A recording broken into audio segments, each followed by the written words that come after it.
Justice, will your client waive the formal reading of the indictment and the motion? He does, Judge. Mr. Young, in cause number 250309, you're charged with a third-degree felony offense of evading arrest or detention with the use of a vehicle from February 26th of 2025. And how do you plead to that charge? Are you pleading guilty freely and voluntarily? Speak up.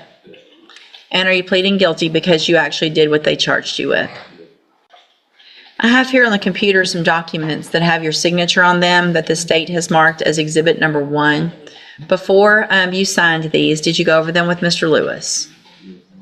Speak up. Yes. Because let me tell you something. I bet you're not talking that low when you're acting up like all these jail incident reports tell me. When you're calling names and you're acting a fool out at the jail. So use your big boy voice and answer my questions just like you do when you're acting nonsense to those correctional officers out there. Because I bet you're not whispering to them, are you? Are you? Because how you act at the jail, how you act right now, all determines whether I even go along with this plea agreement. I don't have to. You're on a probation. I don't have to take plea agreements on any probations. If I find that you violated your probation, I can give you anything I want to in that range of punishment. And I can say, you know what, I'm not going to let you guys negotiate. That I don't have to do that legally. So you better be careful with your faces and your words and your attitude, because I've read all of these and I already don't have a good feeling. Do you understand? So you need to give me a better feeling if you want me to go along with this plea agreement. Does that make sense? Okay. So, again, before you signed these, did you go over them with Mr. Lewis? Do you fully understand them? And do you understand, if I follow the agreement that you made with the district attorney, that you will be waiving or giving up any right to appeal? Do you also understand, if you're not a U.S. citizen, that a plea of guilty or no contest may result in your deportation, exclusion from admission to the country, or denial of naturalization under federal law? State tenders number 1 in that case? No objection, Judge. It's admitted. Is there any evidence that Mr. Young is not competent? No, Judge. All right, so I'm going to find that you entered your plea of guilty freely and voluntarily. Find that you're mentally competent and you understand the nature and the consequences of that plea. Find sufficient evidence to find you guilty, and at this time find you guilty of evading arrest or detention with the use of a vehicle. Sentence you in accordance with your agreement to a term of 5 years in the Institutional Division of the Texas Department of Corrections.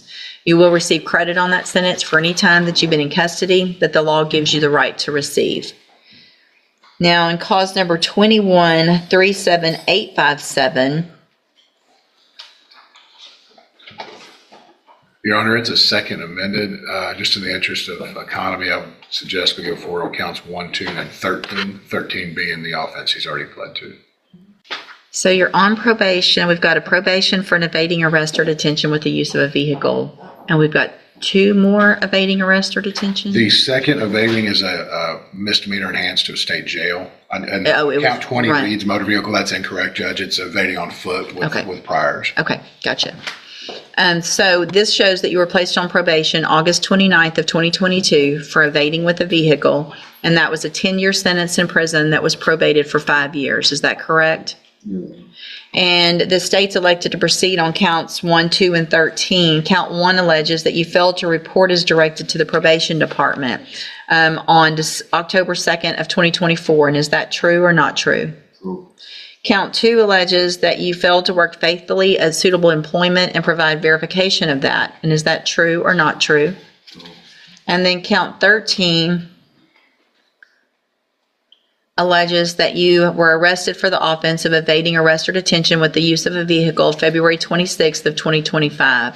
And is that true or not true? True.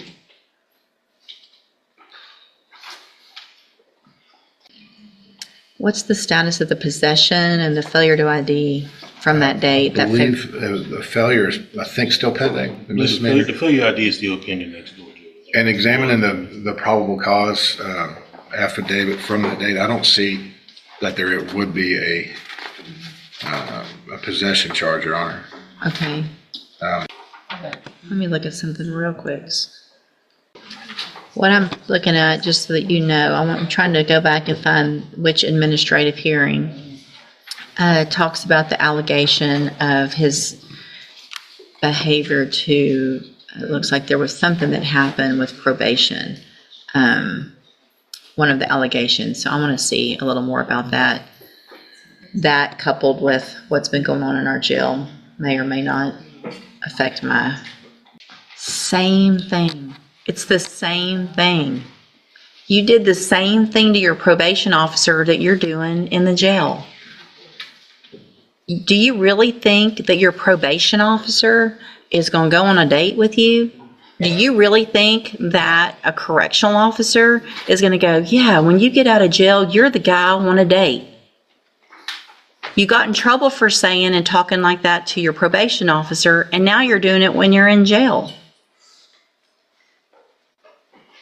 Cursed loudly about the work you had to do for your community service, calling it slavery. You think community service is slavery? Do you think that? It's the same. I'm not taking 5 on the MTRP. I've already taken 5 on the other. Y'all can renegotiate or you can let me do it. So I'll hold everything right now. Y'all go visit some more. But that's the same behavior. We're not gonna reward that.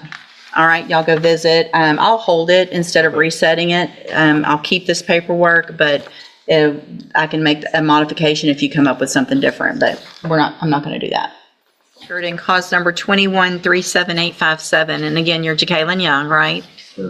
And in that case, which is the motion to revoke probation, Mr. Young had entered pleas of true to counts 1, 2, and 13.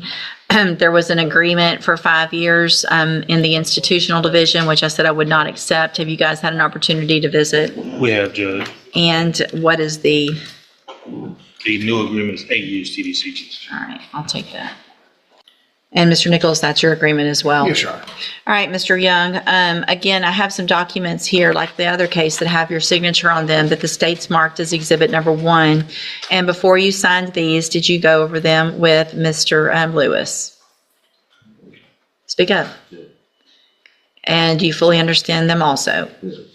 And I have made the notation with everyone's agreement on the agreed punishment recommendation page that that's changed from 5 to the 8. Yes, ma'am. Yes, Your Honor. Thank you. All right. State tenders number 1 in that case? No objection. It's admitted. And so, Mr. Young, I'm going to find that you entered your pleas of true to counts 1, 2, and 13 freely and voluntarily. Find those counts true. Find sufficient evidence to revoke your probation, and at this time, revoke your probation. Reassess your punishment in accordance with this agreement to a term of 8 years in the institutional division of the Texas Department of Corrections.